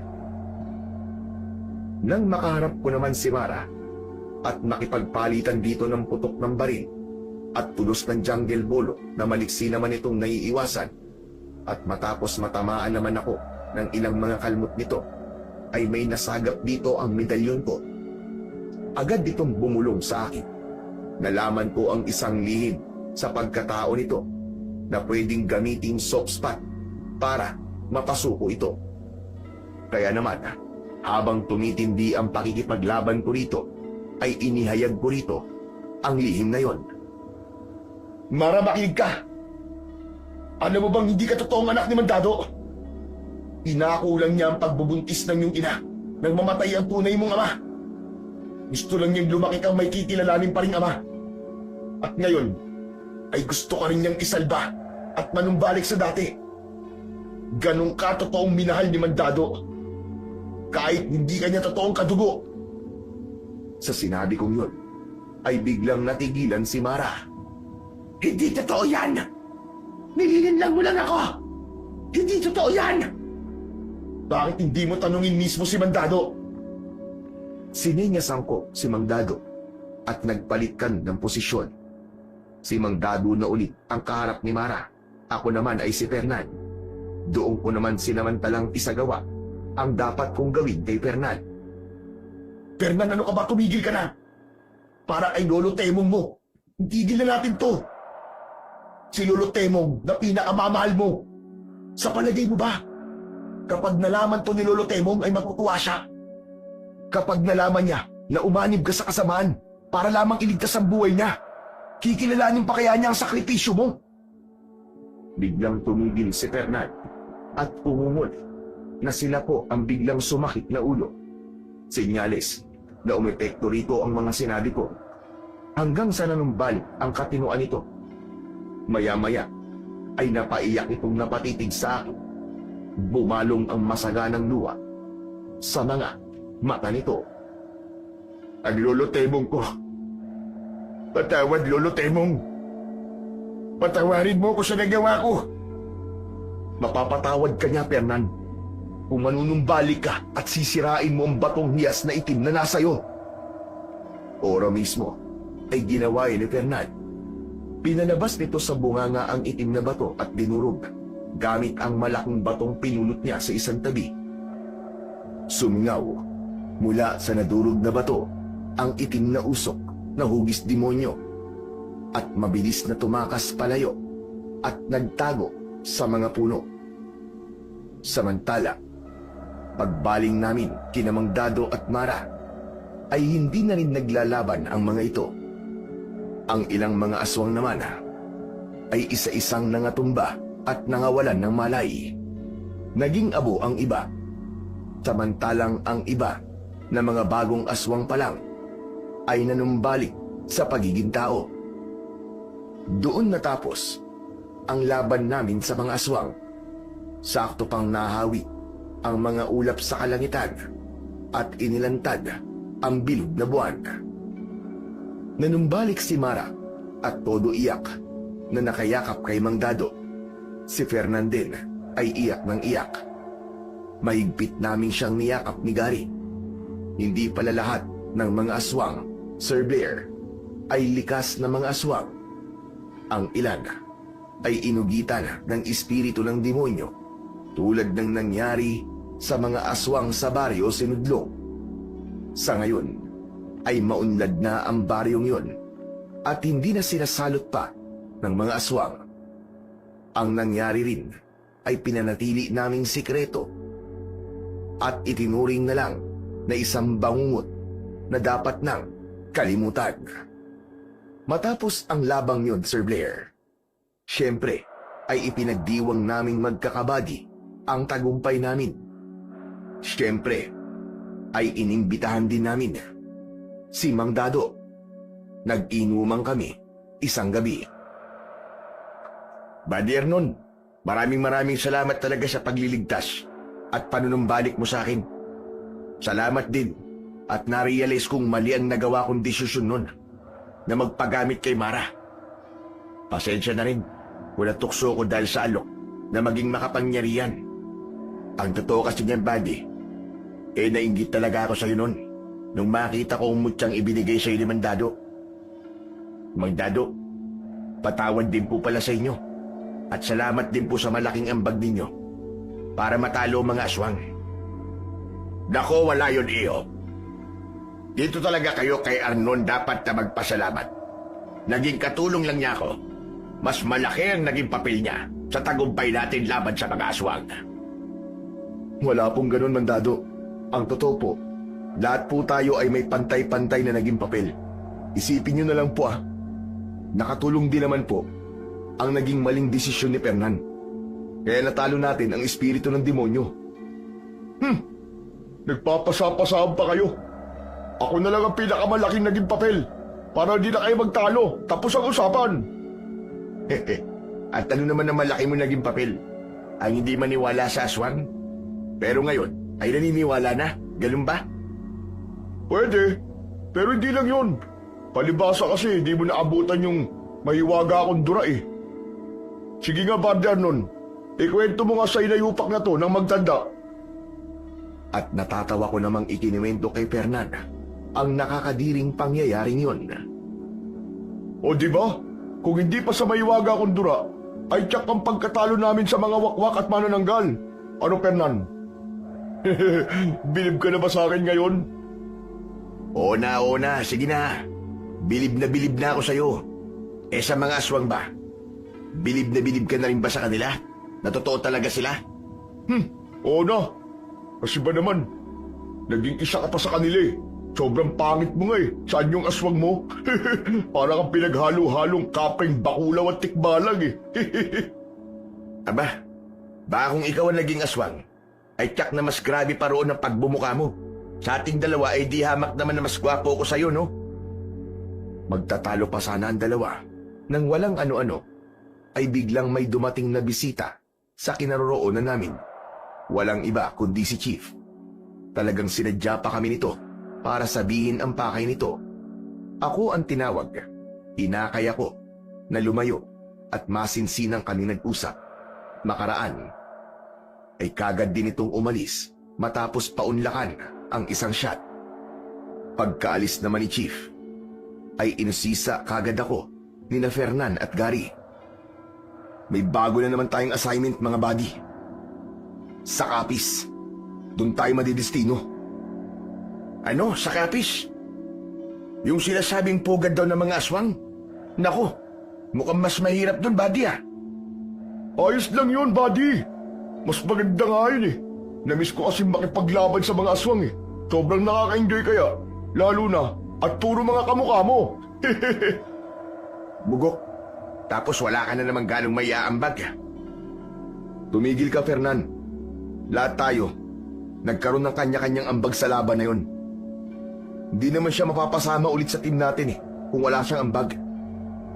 Oo nga naman. Ikaw talaga masyado mo kong hinahamak eh. At sumingit si Mang Dado na napapangisi na lang sa pagiging parang aso at pusa na naman ni na Fernan at Gary. Arnon, baka naman pwede ako sumama sa inyo. Alam niyo naman ang papel ko.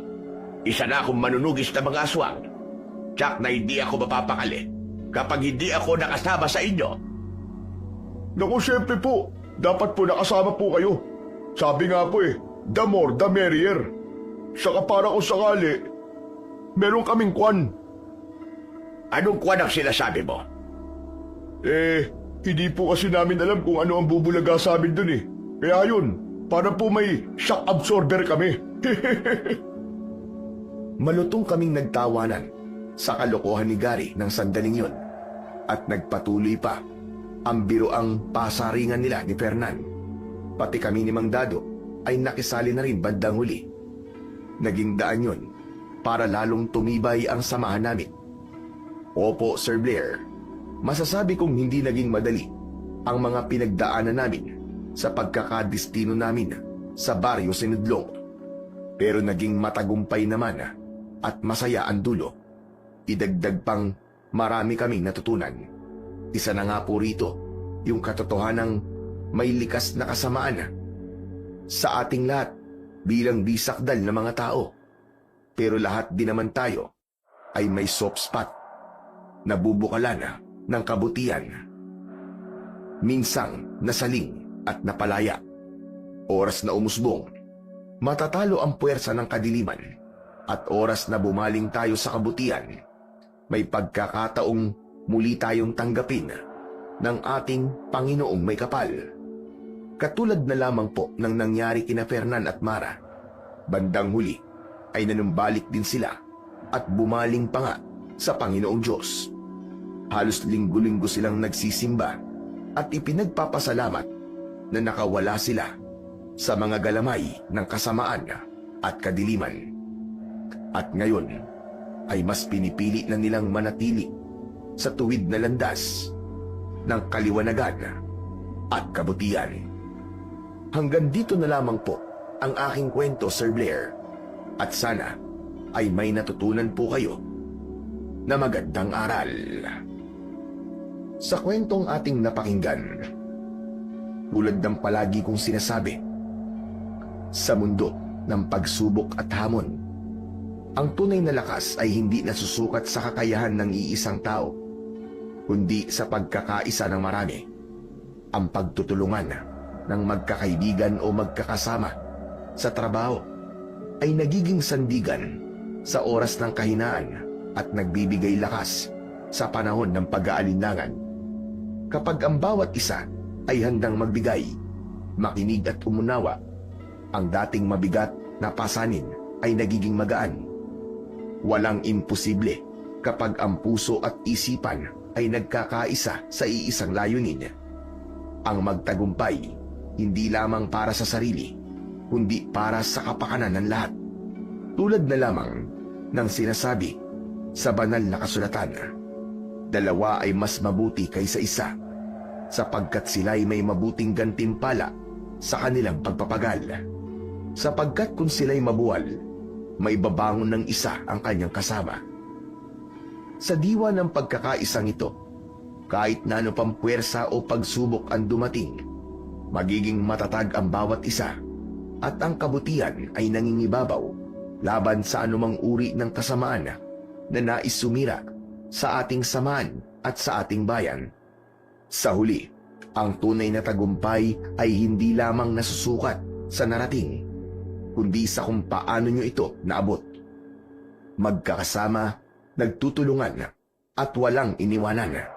Tandaan nyo, sa bawat kamay na nag-aabot ng tulong at sa bawat pusong handang umunawa, nabubuo ang isang lakas na hindi kayang tibagin ng kahit na anong unos.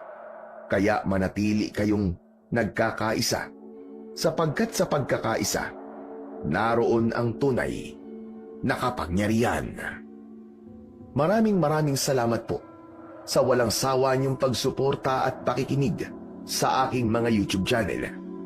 At sana'y huwag niyo rin pong kalimutang mag-subscribe at i-hit ang notification bell para sa mas marami pang makapigilininga na mga kwentong aswang at katatakutan mula sa mundo ng kababalaghan. Hanggang sa muli po, at pagpalain kayong lahat ng ating dakilang Diyos na siyang pinakamakapangyarihan sa lahat.